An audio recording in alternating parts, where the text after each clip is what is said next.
Eneyo program Mami Eyakolamu nga tutunuulira olugendo lw'omukyala ali mu bulamu obweyagaza ng'atunyumiza okuva wa gye yatandikira mpaka kati wano w'atuuse. Bw'oba oyagala okuba nga ye tuula okkalire. Mami Eyakolamu ku Delta TV, tukole. Kulikayo mu Bulango okyali mukula programu yaffe ya Mami Eyakolamu nga tugenda maaso n'ekitundu ekyokubiri ate era mu kitundu ekisembayo ku lugendo lw'omukyala nalulungi wano Lisa Lutalo. Teweesimbawoko ku bwomisi Uganda, lwaki teweesimbawoko? Muganda wange yesimbawo. Bamuyitaani? Bamuyita Victoria Nabagereka. Oh, bambi. Lana atu representinga bulungi nnyo. Naye era nga nze amusudiya. Nagwa musudiya. Yeah, but in school we did that. Obadde okyatubuulira emirimu omuntu gy'asobola okukola nga kitaddemu kapito. Otubuulidde kati essimu yeekola. Yes. N'otubuulira wali eri ekyokugamba nti n'osobola okutundira omuntu ebintu n'omuweezize n'otoolako ezizo. Kyagambye ndeetera 10 ku lugoye olwo bwetunda 12. Egyo emirimu giri ebiri. Mirimu mingi. Kubanga me as an entrepreneur obudde bwokka bwe bunnema. But if I decided to work, do you know wali abatwambuza glossaries? Oli agamba me I can't take nyanya bomonde what personal shoppers. You just or identifying environments is all. For example, no identifying no gamba in a street. Bantu cheka basobola naye nga tebalina budde. Tebalina budde bu shoppinga. Mami, what okozesa nyanya za sente meka week? Butungulu, when can I bring for you? Nyenda zileta ku doorstep. Trust me, you'll make money. Nze kubanga ekituufu kiri nti nze nange okushoppinga kunkaluubiriza. Kitegeera. Kunkaluubiriza. Na imagine muntu azaawo n'ebintu byonna biri packed. Byobadde weetaaga. Onions, green pepper, buli bona nga byonna weebiri. Ate jjukira your business eri sustainable kubanga eri recurring. Yeah. Neli wiki ajja kukubira neli. Enyanya zaaweddewo tuleetere ku butto. Ate jjukira alina kuweereza bingi. Yes. Ate kasatu bamuyaaye nnyo. Tuyagala ate magoba mangi nnyo. Yes. Especially abantu no prices bazimanyi. Integrity is key. Okubeera omwesimbu, omuntu wa kigambo kyo. Kituufu. Neno omukubira. Nzireeta ndi wano ku boda naatera okutuuka najja. Ate ntuuse nga toliiwo kyali ku kalero kya shoppinga. So sometimes with these years you can make money but integrity is key. Oba ogambye ogenda ku deliver nga deliver. Kituufu. N'ekirala upgrade. Twesomese upgrade kati Charita nkulida oyogera about your school of beauty. N'okimanyi wali abali eyo nga bali bakola enviiri za 1990 naye nga lemedde kwakubeera ku mulembe. Go upgrade. It doesn't hurt for you to go and say I need extra skills. Can't ulemu wano yes bino mbimanyi naye kanda benga we basiba. For example not less braids as in case is bakasoma bagenda kuddukako. You know upgrading. So me I'm very open to learning. Ekyo nakyo nkimanyi kubanga nokwera ng'oyagala okuyiga buli kiseera. Yes. Abaana bajja, abaana balina speed baagala okukola gwe kyoyagala emmotoka gyoyagala ovuga nabo gye baagala. Woyagala okugula nabo we baagala okugula. So if you sleep and you don't work then omulembe gugweyiseeko. Yes. Nkitegeera. Osobodde otya okwekuuma ng'olabika bulungi? Usually saagala nnyo kwemaliramu mu motherhood, use it as an excuse. Yes. Ze nazaala dda sijja kwambala kaleega. Okukozesa motherhood as an excuse. No. Abantu in this world people want bagala okolagana n'abantu abali clean. Okay, I would say that. Abalabika n'obulungi. Ayinza oba nga tali beautiful. Yes, nga alabika bulungi nga muyonjo nga alabika bulungi.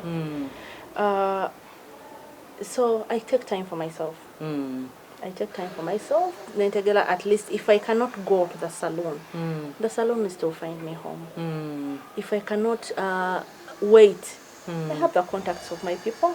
Bajja wano mbaga ndi busy nnyo bajja. Ne bakusibira wano enviiri. Yes. Basi sobola kulinda eri. Because sometimes omulimu violates. Kituufu. Yes. Ate ne bano ba salonists, they are my friends. So mbakubira ne mbagamba you learn to make appointments. I have 1 hour lunch time kanzije. nobanga weefaako weeti eno yo gikontrolinze otya kubanga okazi bwabanga alina ebirooto bye byonna ekiddako kuba kugejja banange weeti yo nali mutono nnyo naye era ogezaako maybe okukola sometimes nkola nenerabira ne lunch time ate engeri gyenkola n'omwami I usually don't want to go on his diet lunch time nakapa it's lunch time, let's go for lunch nawe n'ogenda n'otakimanya nti abasajja tebamala gagejja n'olya buli kimu so sometimes when I go I just order for juice or sometimes mbeera nkola ndya like a meal or two yeah. But I don't watch it like watching the diet. Naye oluusi emirimu gibeera mingi and I find myself skipping meals. Attributes ki z'olina z'ogamba nti zino ze zinyambye okubeera successful? I think number one, integrity. Kino kyogeddeko ekyo kasita ekintu actually bagamba integrity is something ky'osobola okukola nga n'omuntu takulaba even behind the cameras. Yes. N'omukolera ekyo kyennyini kye mwakkaanyizaako. Nga n'omuntu takulaba. Integrity. Integrity number one. Ndi sinyooma bantu. Sagala nnyo ekintu kya kunyooma abantu. Kyo kirungi nnyo mukwano. Any client because be batuyambye okutuuka we tuli. Omuntu gw'onyooma leero enkya gw'osanga. Yes. Sagala nnyo ekintu kya kunyooma abantu. And me, myself, I don't forget people. Once we meet, I don't forget because tomorrow I know you might be there for me. But the biggest is integrity. Sesasira. Sesasira. Kugamba tekasika omwami akola nze kankomaawo. Nedda. Sesasira nkola nempuliranga nkoye naye sesasira ya. That is so good. Osobola otya okuuma obwongo bwo? Nga kyembadde ngamba nga you keep on upgrading. Otulaawo kati nga bino ebintu nkugambye the phone is a big asset. Even just the TikTok. TikTok see funny videos only. Yes. Do you know you can go to TikTok and see how to keep my business successful? Or not typing in this type of business over this type of course. Nekulaga how to do that. So upgrading, being up to date. 2021, 2022 problems. How are you going to solve 2022 problems? Yeah. With a 1999 solution, you know? Keep on upgrading. Bw'oba ofunye ekizibu okifeesinga otya? Omukyala kyalina okumanya nti bane bwe mba nfunye ekizibu nkifeesinge bwe nti. Ekizibu in regards to business or to any problem? Any problem. Okay. Waliwo ebizibu ebijja nga byo binene. But when I take it, you have to pray about everything. Well, it is what you're talking about. But for us in business, you face major losses. Yes. Over in marriage, chikugwako. No gamba mukama nyamba. Tewali kizibu kinchukusingira obunene. Number one is prayer. But don't know bagala kuchifulanga formula saying pray, but prayer works. Yes. Yeah, prayer works. Then number two, ndoza kwe composinga. Osoka n'okkakkana. N'okkakkana. Eyandi kubya enduulo. Tubanange no loss happenings. Oba eyandi overreacting. Kakkana, take a day or two. Sometimes if it's needed to be solved there and then, so kakkaneko. And always have a person to consult. It could be a friend. It could be a relative. Ate kakati ffe tubatya. Nti ojja bagamba te bakusekerere. Ate avo kati esi mukwano gwo.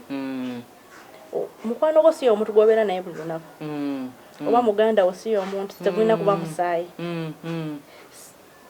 Wali ekizibu ekikugwako nga oyagala kyogerako olyoka okkakkane ng'oyagala muntu akuwulirize. Wali oyo omuntu ne bagamba bannange ne bamutwala yalina ebyama byange byonna naye nga tasobola byogera. Naye waliyo omuntu gw'olina okubeera naye nga yalina ebyama byonna. And take advantage of counselors. Just because now it's getting a little bit uncomfortable, counselors, oyogera naye ate enkya n'omusanga wali. Ng'anyumya gundi n'owamulabye. Naye atanyumya n'owamulaba ogamba, Gone are the days whereby counselors, balinga hidden naye kati social media omulaba najja n'alikinga ne ku kifaananyi kyo nga nfudde nga babimugambye ejjo yeah ate wano omukyaki wo confessingira oba oli awo reverend ng'omulenga bamugambye amanyi n'okubikulako ne gundi gwe yakikola ekyo ogambye eki damumpulire. So, you take advantage of counselors, especially when it comes to marriage. Do not fear counselors. It is better off than the relatives because they will judge you.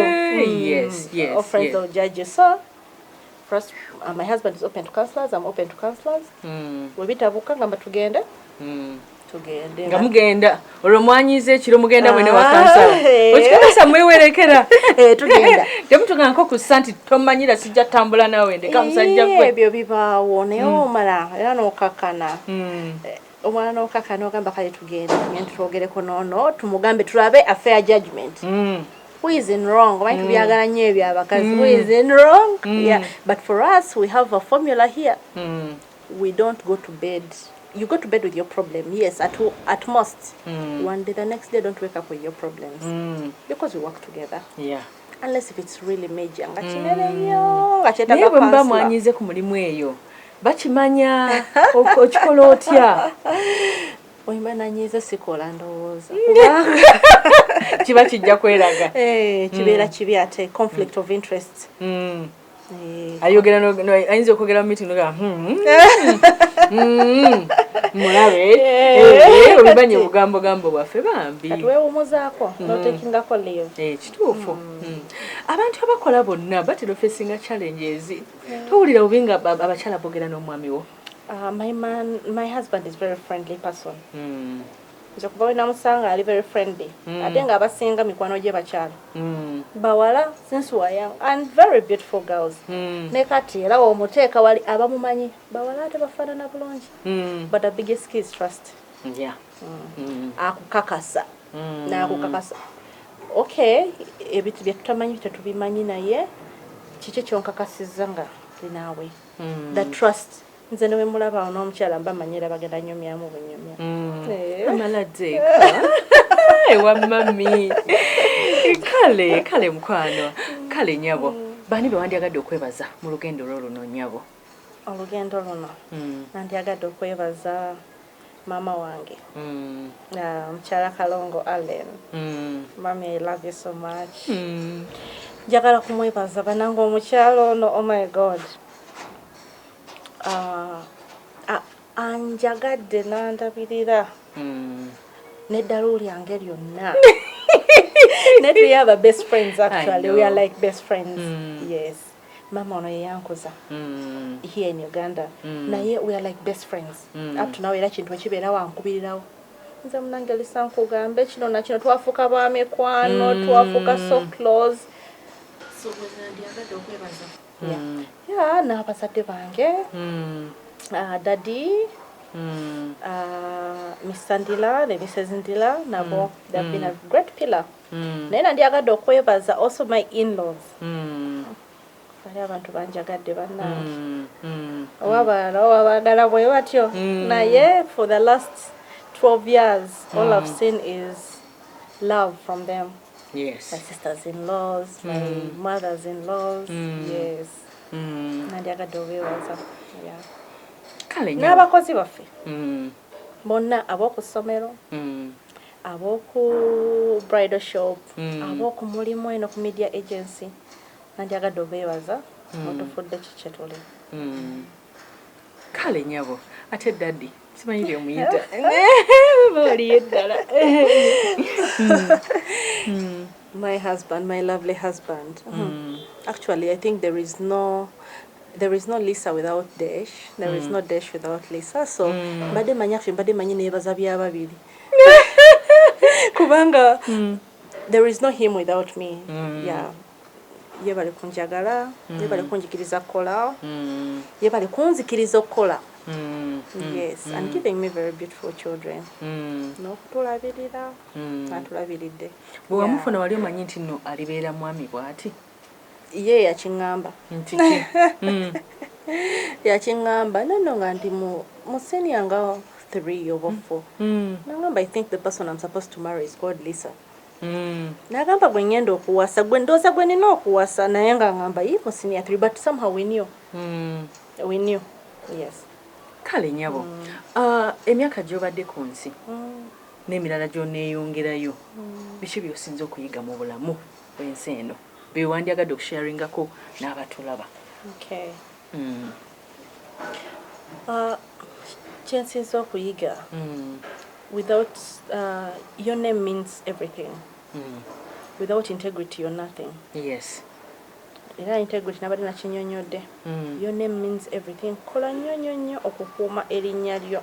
Nti bwe boogera erinnya Lisa babaako ne bebakumanyiko nti yeeyisa bw'ati ne bw'ati ne bw'ati ne bw'ati. Si kugamba nti ye mukwano gwo. Your name means everything.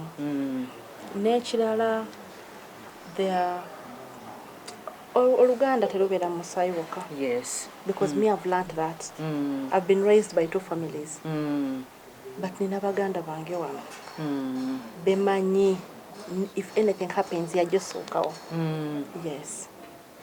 Oluganda is not blood only. Ebyo mbiyize n'abaana bange njagala bayigiriza.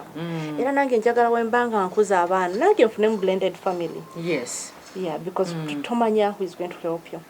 Yes. Ofunyeko bitroyo okuva mu mikwano era oyizeemu ki? Oba omuntu yenna abadde close gy'oli? Yes, not necessarily. My friends are good to me. Era bangamba nnyo. They're good to me. They're good to me. Naye era betrayal. Oluusi ozisanga ku mirimu. Friends, yeah, a few.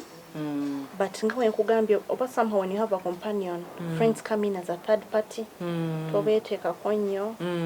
Yeah, so I've not gotten a serious betrayal, and I pray God doesn't bring it. Yeah, it won't happen. I pray my friends to stay the way they are. Yes. Kale nyabo tuyanza nnyo nyabo banange show yaffe ewedde kujjako ng'olina byeyagala okwogerako naye nga buli kimu kiwedde kozi media company esinga kola mirimu ki? We do from media buying, advertising, commercial printing. Yes. Kale nyabo kale bambi omukyala tumumaliriza kansubire ndowooza nawe olina byoyizeemu nze banenze nga njize banange njize nnyo nyabo weebale nnyo otukkiriza ne tujja mu makaago ate weebale nnyo nakusharinga amagezi naffe nyabo. Mwebale kujja. Kale nyabo waliwo nabadde ngamba naye mukyala nga mutalina emyaka emikoola ninga atajja gyogera sijja bajja kujimbalira mu maaso. Kale nyabo I'm 32 years. 33 32. Okyali kiteera era okyali kito. Kale dia kale mukwano mukwano ebirungi bigwa byokya naye programu bwetyo bwewedde era nga bwobeera wagisuubidde osobola ogenda ku YouTube ku Sharita Show nolaba omukyalo ono mukyala Lisa Lutalo engeri gyakimeekinze engeri gyamaintaininzemu obulamu bwe engeri gyakumyemu n'obufumbo bwe n'abaana tomanya naawe osobola okubeerako byoyize mu programu yaffe eno eya mami Eyakolamu. Nze agiweereza bampita Sharita mazima wanvu mukyala kaweesa. Bye-bye. We don't know how she always finds a way, the mystery of a woman, a savior in a time of need, the bravery of a woman. In your time of need, she does the deed, the magic of a woman, woman, woman. A warrior is a woman, woman, woman.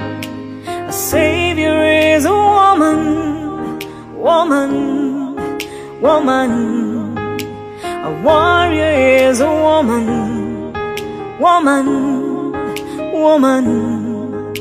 A savior is a woman, yeah,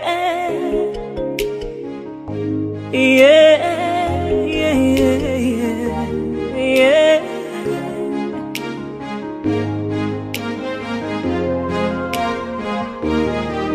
When a man will cry, a woman smiles, her shoes Shoes have walked 1,000 miles. The sticks of stone can break her bones.